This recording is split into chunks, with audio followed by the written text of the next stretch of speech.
Libros sobre Pontevedra se han publicado muchos, casi todos, yo diría que todos, son muy interesantes y esta publicación viene a formar parte de ese espectro bibliográfico que todos los pontevedreses valoramos tanto. Alto grado de veracidad, lo cual es muy de agradecer.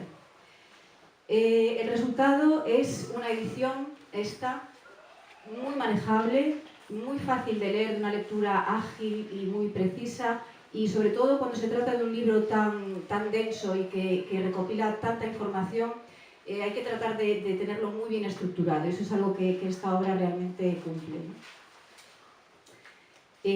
Yo sé que con este acto de presentación de esta obra había mucha expectación y realmente ha sido así, la propuesta era muy atractiva, la temática es, bueno, era ya definitoria, ¿no?, del éxito que iba a tener, porque la historia de Pontevedra no se entiende sin conocer la historia de la Moureira. Luego, por otra parte, este autor, aunque a pesar de su edad, pues es ya un viejo conocido entre todos los que disfrutamos y estamos ansiosos por conocer detalles de la historia de Pontevedra. Y a todo esto se sumaba pues, la posibilidad de poder descubrir esta obra en un espacio tan emblemático como es Villa Pilar. Así que, bueno, yo solo espero que tengamos unos minutos y momentos muy agradables por delante compartiendo esto por lo que hoy venimos aquí. Contamos en la mesa de presentación, tenemos la suerte de que hoy nos acompañe Mauro Lomba. Él es arquitecto y es el artífice, junto con su equipo creativo Nemonon, de la extraordinaria rehabilitación que se ha hecho de este edificio. Esto nos va a ayudar a ver que todo esto que hemos perdido y que ya se conserva poco ha sido simplemente por culpa de quizás nuestra falta de sensibilidad, porque a lo mejor pensamos que eliminándolo y haciendo algo nuevo encima, arrasando con todo, pues somos capaces de actualizarnos y seguir con nuestra época, pero no es así. Nosotros tenemos que ser capaces de convivir con lo que heredamos e ir añadiendo lo que vamos descubriendo y dejando para generaciones futuras que hagan lo mismo. También nos va a gustar que todo aquello que hemos aportado nosotros lo respeten nuestras generaciones futuras y vayan sumando conocimiento y valor. Gracias, Mauro. José Benito tiene unos lazos muy estrechos con la Moureira. De hecho, este libro yo creo que respira esa relación por los cuatro costados. Su familia es de este barrio, que hoy es el gran protagonista del día. Y yo he podido comprobar, además, personalmente, el cariño, el aprecio y la gran estima que tenían a su padre en concreto. Pero bueno, al margen de estas connotaciones más sentimentales, a mí me gustaría, me voy a permitir la licencia al margen de él, que no lo sabe, pero bueno, yo creo que es necesario hacer mención de dos personas que han sido clave en el proceso de este libro, sobre todo en lo que fue la conformación de la idea y luego posteriormente en el proceso técnico del mismo, ¿no? Me refiero en concreto a María Arias, que sé que está por aquí, no la veo en este momento, pero sé que está. Ella, como editora de Alfil, ha colaborado desde el inicio de esta edición, haciendo un trabajo pues de supervisión continua de esta publicación. Además, le ha acompañado en las continuas conversaciones, tertulias, en la búsqueda de información, en la búsqueda de imágenes gráficas que acompañasen al libro. Y yo creo que esto es un trabajo realmente, bueno, para ella es muy gratificante, lógicamente, y así lo expresa, ¿no? Pero es un trabajo muy cansado a veces y que yo creo que debe ser reconocido. Además de este trabajo, es su mujer, por lo tanto, yo creo que es justo reconocer desde aquí esa labor que ha acompañado durante toda la edición. La otra persona, desgraciadamente, no se encuentra con nosotros. Y me refiero a nuestro queridísimo y añoradísimo Sabino Torres. Sabino, que es el gran porteador de la magia de la Moureira, que llevaba su nombre allá a donde iba, todos le recordamos en esos paseos interminables por la Alameda, unos paseos llenos de paseos elegantes y que no tenían tiempo, ¿no? Y en los que él pues, se explayaba hablando de Pontevedra y de todo lo que tenía que ver con su ciudad de una manera apasionada, ¿no? En fin, él que escribió tantísimo sobre su adorada Pontevedra nos dejó unos poemas preciosos, sobre muchos rincones de ella y José Benito ha elegido en concreto alguno para que hoy se lea. Voy a ver si soy capaz, porque a mí hay uno que me emociona mucho y es verdad. A ver si es capaz. Se titula La Moureira. Antes, en la ribera, se reflejaba la figura graciosa de las pequeñas carcas del Corpo Santo en las henchidas velas. Aferrada al recuerdo, a tu pasada gloria, a tus conquistas, seguías con el alma entusiasmada, esperando en el sueño otras partidas. Alguien borró la fantasía, de un plumazo se tachó el pasado. Ambicioso, el progreso destruyó la lozana galanura. Ahora duermes tranquila, en un rincón perdido, sin tu historia. Esta historia es precisamente la que no queremos perdernos y la que, gracias a personas como José Benito, pues conseguimos que nos la siga transmitiendo y conseguimos hacerlas nuestras y que formen parte de esa memoria colectiva que siempre nos va a acompañar. Y en fin, ya sin más, le doy paso a José Benito para que nos hable del libro, que es lo que verdaderamente hoy importa. Tiene la palabra José Benito. El formato que yo entendía que era el ideal, en este no es como el de Habladme Piedras, que era un libro que se podía llevar por la calle para hacer recorridos, pero aquí sí marco algunos recorridos porque al fin y al cabo pues es un recorrido de toda la Moureira. La Moureira históricamente se dividía en tres tramos: la Moureira de arriba, la Moureira de la Barca y la Moureira de abajo o de las Corvaceiras. La Moureira de arriba, el territorio que abarcaba era desde las inmediaciones del puente del Burgo hasta las proximidades del puente de la Barca. La Moureira de la Barca englobaba todo lo que era la zona aledaña al puente de la Barca, anteriormente a la barca que hacía la travesía desde la Moureira hasta la zona de Pollo, y la Moureira de abajo de las Corvaceiras pues era desde las inmediaciones del puente de la Barca hasta la Ribeira dos Peiraos, que era la desembocadura del río Gafos. Para la gente que hoy en día vive en la Moureira, gente ya mayor, e incluso para sus padres y abuelos, la Moureira prácticamente solo la dividían en dos partes, en dos zonas: la Moureira de arriba y la Moureira de abajo. Y inicialmente el puente de la Barca como línea divisoria, posteriormente también, cuando ya se trazó la línea de ferrocarril, el ferrocarril cuando la línea se amplió hasta Carril, pues entonces era también la divisoria del barrio. Por lo tanto, el recorrido que hago yo en el libro, para no hacerlo cronológicamente y tener que saltar de una zona a otra, lo hago físicamente. Comenzamos. Bueno, antes de nada, tengo que decir que primero tiene una parte histórica, aunque quería escapar un poco de tener que meterme en temas muy farragosos en cuanto a datos, nombres, fechas.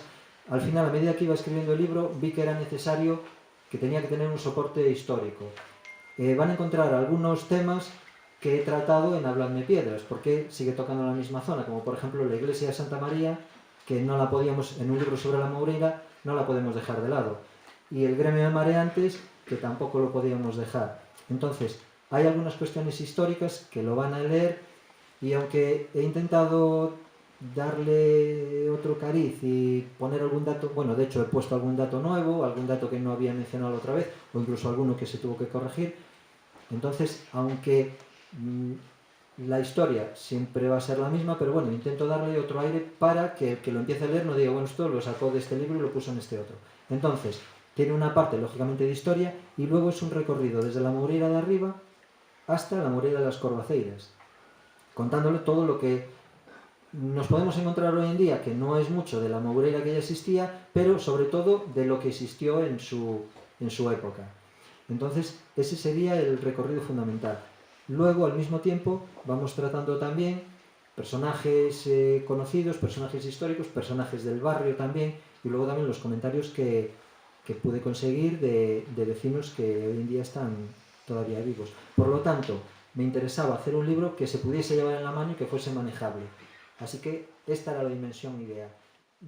Se nos fue un poco de... Realmente lo que nos da a entender es una embarcación que, aunque hoy en día la vemos destartalada, pues ha tenido su época de gloria, como ha tenido la Moureira, y que hoy en día pues está ahí varada, dejada de la mano de Dios, como hoy en día también está la Moureira, vamos, bastante abandonada.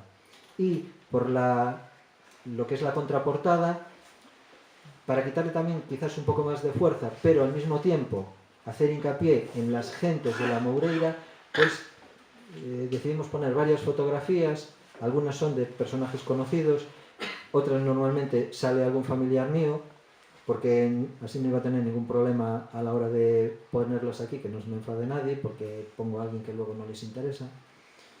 Entonces, al final era poner un poco la esencia de la Moureira, que es sus gentes. Y creo que hemos conseguido pues un libro. Luego lo del medio no voy a hablar yo, lo del medio después opinarán ustedes, yo solo hablo del exterior. Creo que hemos conseguido un libro que, por lo menos el exterior, es, vamos, es más que aceptable, y yo creo que es muy acorde todo lo que es la portada y contraportada a lo que es la temática del libro.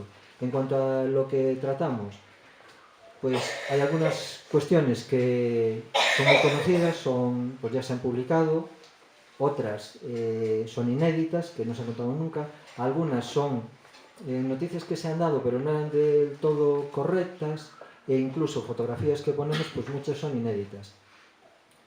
Muchas porque las tenía yo, que eran de mi familia, y las puse, vamos, entonces no las conocía nadie.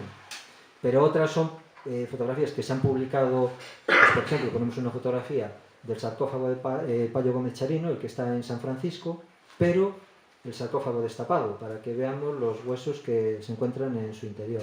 O un dibujo muy conocido, bueno, se mencionaba mucho, aunque prácticamente conocido no era conocido hasta que lo hemos puesto aquí, de la famosa goleta o corbeta o bricbarca, los nodales, una embarcación. A ver, lo relato aquí, es una aventura que se llevó a cabo a finales del siglo XIX, y lo que se pretendía era que hubiese una línea directa, una línea marítima, desde Pontevedra, que salía desde las Corvaceiras, hasta Montevideo y Buenos Aires, para que los emigrantes pudiesen embarcarse directamente aquí en la Moureira. Entonces, se construyó en algunos, yo creo que más bien por el tipo de embarcación era una bricbarca, pero bueno, normalmente se menciona como goleta o como corbeta. Se construyó se le pidió al ayuntamiento 7 robles que se pudiesen talar en lo que era el campo de el campo de San José, que actualmente tocaría la zona de las Palmeras, y se construyó esa goleta. José Casal hizo un dibujo, en aquella época José Casal era muy joven, yo calculo que debía andar sobre 15 y 16 años, entonces es un dibujo un poco infantil, pero vamos, nos sirve para interpretar cómo sería esa embarcación. Y luego al mismo tiempo aportamos un documento, lo que pasa que aquí salió un poco pequeño, el documento de compra de esa embarcación. Y narramos también, se hicieron varias travesías, no se conocía muy bien la historia al final de esa goleta, se hicieron varias travesías. Luego no solo llevaba pasajeros, también hizo navegación de cabotaje.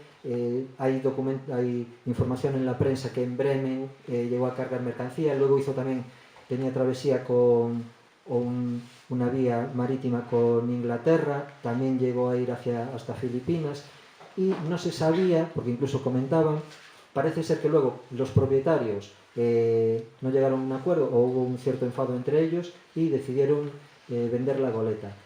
Se decía que se la habían vendido a una empresa de Noruega, y que no se sabía si todavía, aunque ya pasaban muchos años, pero podía seguir navegando incluso con el mismo nombre de los nodales.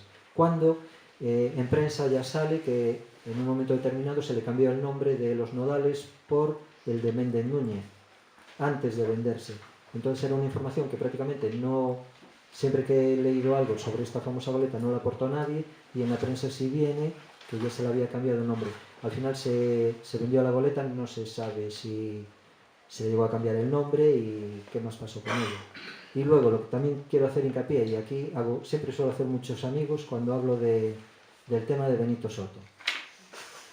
A ver, yo creo que definitivamente cuento la verdadera historia del sanguinario, cruel pirata Benito Soto, que no era... Para piratas buenos tenemos a Errol Flynn, tenemos a Burt Lancaster, esos eran piratas buenos. Ahora, el resto de los piratas eran crueles y sanguinarios. Y en este caso concreto, Benito Soto era un psicópata asesino que por motivos casuales lo pilló embarcado en un barco negrero. Si en lugar de estar en un barco estuviese en tierra, pues no creo que fuese a tener más fama que el hombre lobo de Allariz, que Roma Santa, o que el sacamantecas, o que el arropiero, o cualquier asesino prácticamente en serie, porque lo que sí se demostró es que él mató por el mero hecho de matar. A nosotros nos lo venden un poco que Espronceda se inspiró en él para la canción del pirata, o que como atacaba embarcaciones inglesas, y claro, la pérfida Albión siempre la teníamos ahí como enemigo eterno, pero eso nada, las embarcaciones que atacó eran embarcaciones que pusieron en la huida todo su empeño en poder salvarse, y él, sin escrúpulo ninguno, las asaltó y mató, violó, y en alguna ocasión intentó hundir la embarcación con la tripulación dentro encerrada, cosa que no pudo conseguir. Su embarcación nunca hizo una bandera negra con una calavera y con unas tibias, siempre ondeó una bandera dicen en su momento sería de la República Argentina, pero bueno, hablaban también de la República de Buenos Aires, que sería la de Argentina, e incluso antes se enarbolaba un pabellón francés. El motivo, enarbolaba un pabellón francés, en el momento que se acercaba a una embarcación, arriaban ese pabellón e izaban el argentino, porque por las aguas atlánticas solían merodear muchos corsarios de esa nacionalidad y ellos lo que pretendían era que le echasen la culpa a los argentinos. Entonces, bandera pirata no hizo ninguna. Su embarcación tampoco nunca se llamó la Burla Negra. Aquí yo siento si alguno ahora tiene ahí Su embarcación se llamaba el Defensor de Pedro, y luego en otros puertos le cambió el nombre por el Buen Jesús y las Ánimas, o algún nombre así parecido. ¿De dónde vino la Burla Negra? Cuando la prensa inglesa se empezó a hacer... Bueno, todo esto lo cuento en el libro, ahora lo voy adelantando un poquito, aunque... Bien. Cuando la prensa inglesa se hizo eco de los ataques piratas, pues como no conocían el nombre de la embarcación, el nombre que le daban era el de Black Joke, bueno, no sé si está bien pronunciado, sería broma negra o burla negra, pero era el mismo nombre que le daban a todo tipo de embarcación que se dedicaba a la piratería que no conocía el nombre. Vamos, como si aquí le decimos X, pues una cosa parecida.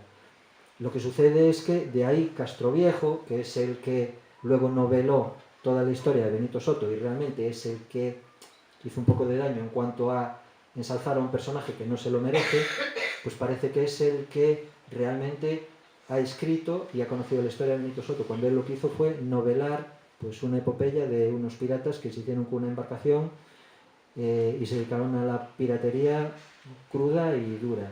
Pero de ahí a que tenga dos calles, porque es el único personaje en Pontevedra que tiene dos calles.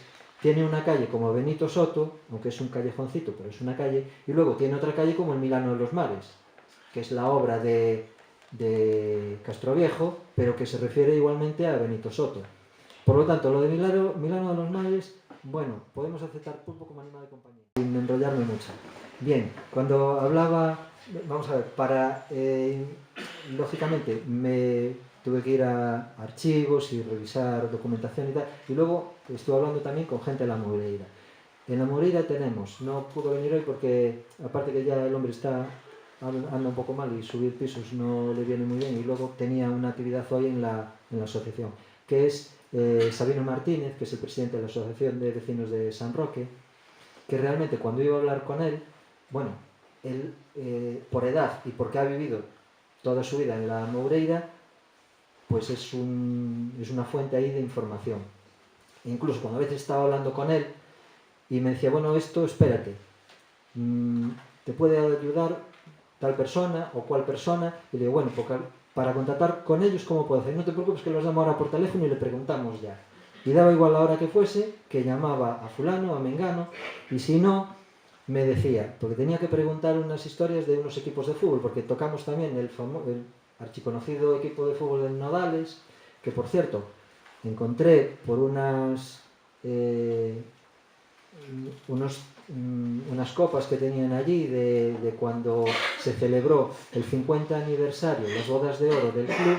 Entonces ponía allí la fecha, era el año 79, y de ahí puede quitar de cuándo se fundó realmente el Nodales Club de Fútbol. Lógicamente, si hacemos un cálculo matemático, si en el 79 eran las bodas de oro, el equipo se fundó en el año 29, que era un dato que tampoco salía por ningún lado, y allí en la asociación tenían unas copas allí en una vitrina. Había que sacar los balones de pilates de las señoras, porque por las tardes hacen actividades, y al final pudimos ver allí los trofeos, y de ahí sacamos la fecha. Entonces, preguntándole, yo tengo varias fotos, mi padre estuvo relacionado con el Nodales, tenía varias fotos de equipos de fútbol, y por lo menos para poner las alineaciones que ponemos aquí en el libro, me decía, bueno, varias veces llamó a alguien por teléfono, otras veces los hice por allí a mediodía, y luego me decía, mira, le vamos a hacer aquí publicidad, pero como no estamos en televisión, podemos, ¿no? La peluquería de Ramírez, que está allí en la Alameda, me decía, tú vas por la peluquería de Ramírez a la 1, y allí siempre encuentras a alguien que te va a contar cosas sobre la Moureira. Y bueno, ya que me voy un día, y eso, me pregunto, estaba el hermano de Cholo, que salía en una foto, y tenía que saber si realmente era él, y bueno, un par de señores que estaban allí, y con las fotos que yo llevaba, pues me fueron dando información. Lo mismo me decía, pues, bueno, en una ocasión Sabino había escrito un artículo en una de las revistas de San Roque sobre la entallada. La entallada era un arte de pesca que se realizaba aquí en la ría.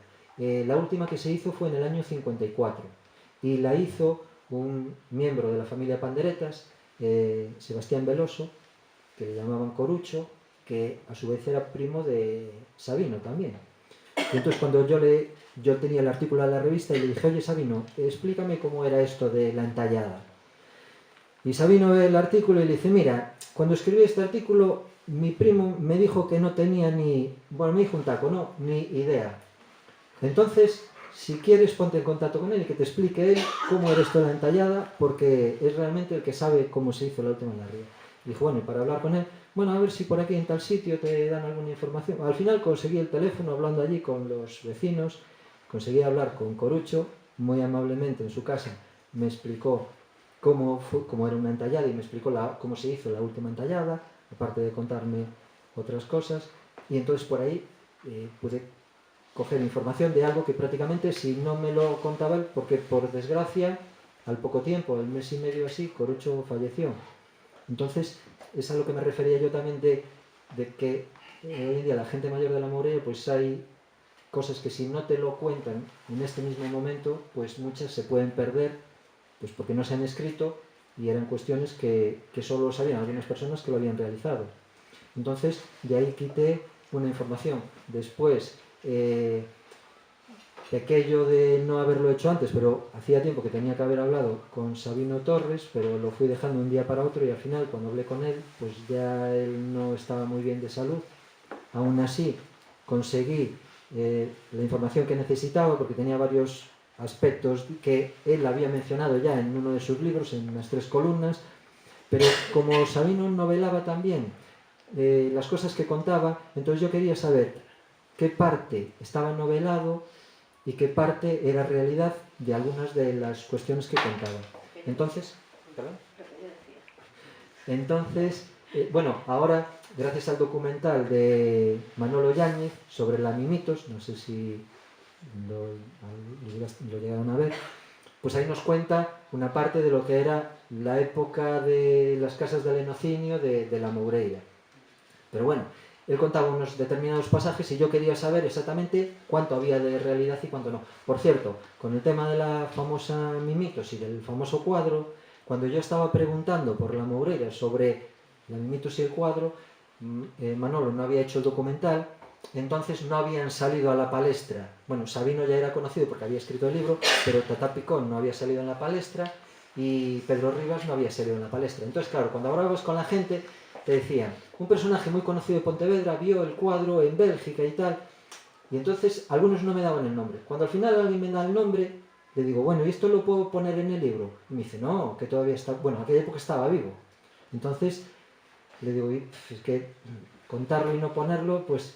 Y me dice, bueno, tú si quieres ponlo, pero no vayas a decir que fui yo el que te lo dije. Entonces, Con eso me tiene pasado varias cosas.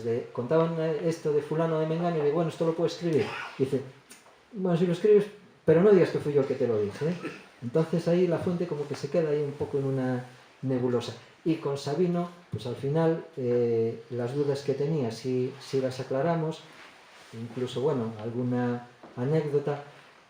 Pongo aquí algunos, vamos, lo que es, también hablando de la Moreira, cuando hablaba con Sabino, a algunas personas de la Moreira les sentaba mal que se relacionase, ahora ya no tanto, bueno, pues gracias a Sabino Torres, al documental, y bueno, que se fue hablando, más o menos la gente sabe dónde estaba ubicada lo que era la Moreira de las casas del Lenocinio.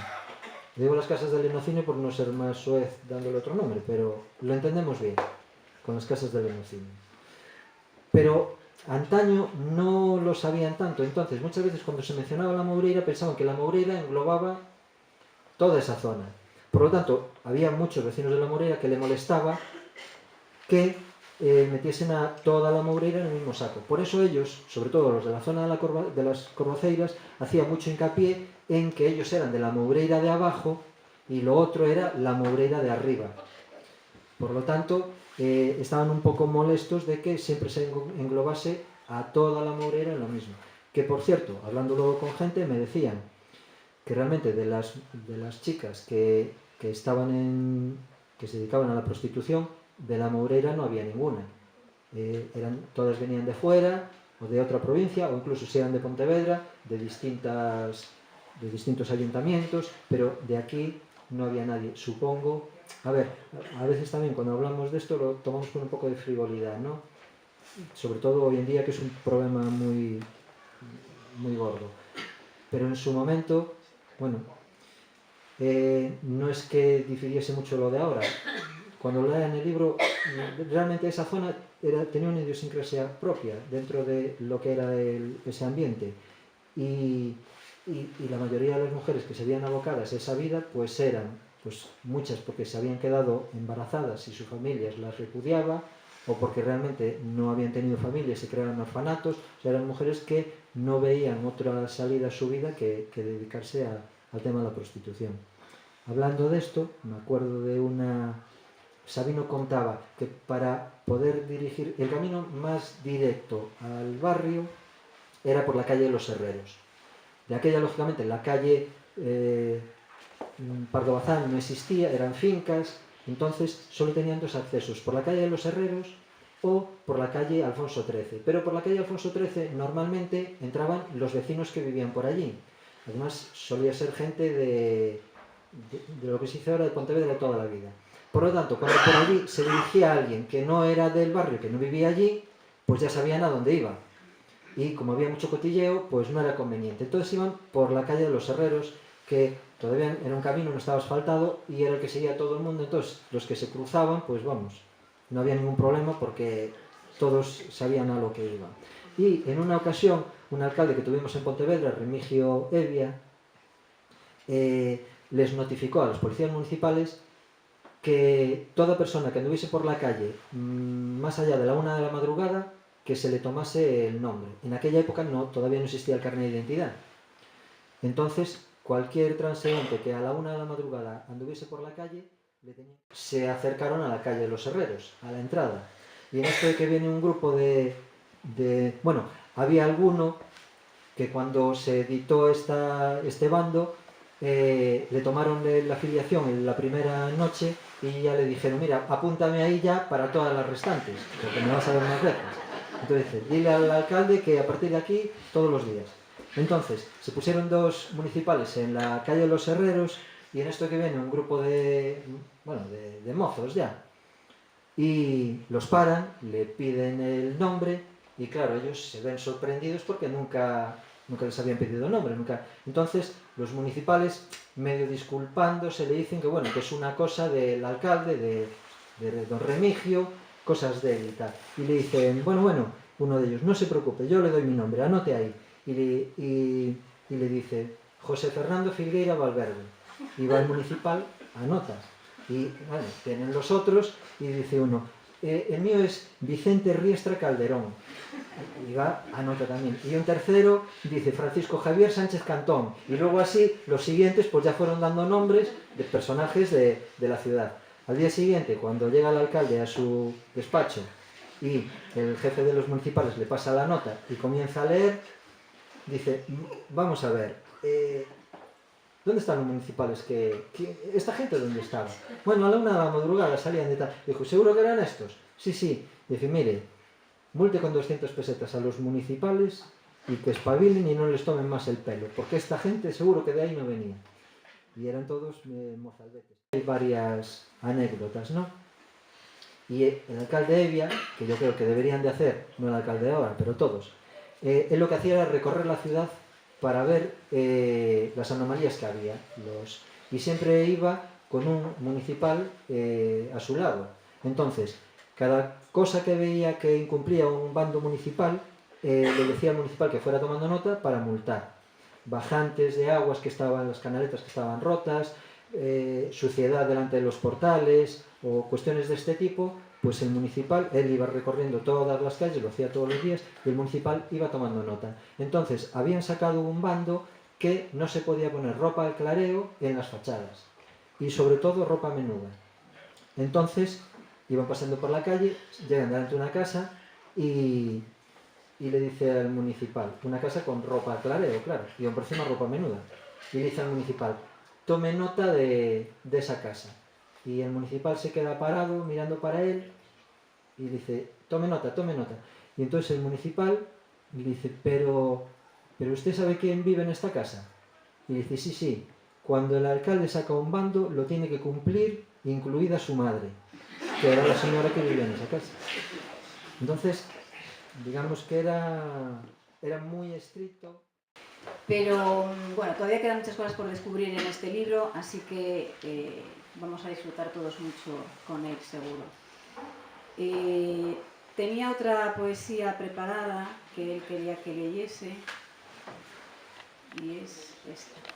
Es también de Sabino Torres y está recogida bueno, sale en este libro porque a Benito le encantaron esos dos poemas, el primero que leí y ahora este que voy a leer. En realidad esto se recogió en una edición que voy a aprovechar y decir que lo publicamos en la Diputación de Pontevedra, las obras de Sabino, y es realmente una colección preciosa de poesía. El puerto. Me gusta caminar hasta los muelles vacíos de navíos. Ni los viejos pataches que hacían cabotaje arriman sus barrigas a las piedras del puerto. Lentamente, bajo las escaleras, hasta el agua ya no tiene el brillante aletear de peces. Ahora el río, enlodado, sucio, opaco, camina lentamente. En el agua se asoma mi figura, deformada por las ondas breves, y siento que me reprocha la transparencia que quebró el progreso.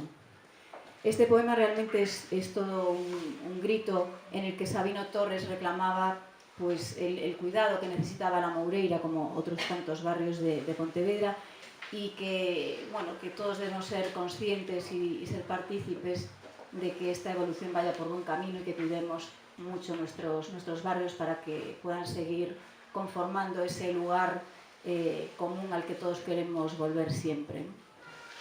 Bueno, yo estoy convencida de que este libro está llamado a ser ese libro de cabecera durante mucho tiempo y al que vamos a recurrir para pues confrontar informaciones, encontrar otras informaciones nuevas y que nos acompañará en ese libro de mesilla, pues como digo, seguramente toda la vida y se convertirá en ese buen amigo nuestro.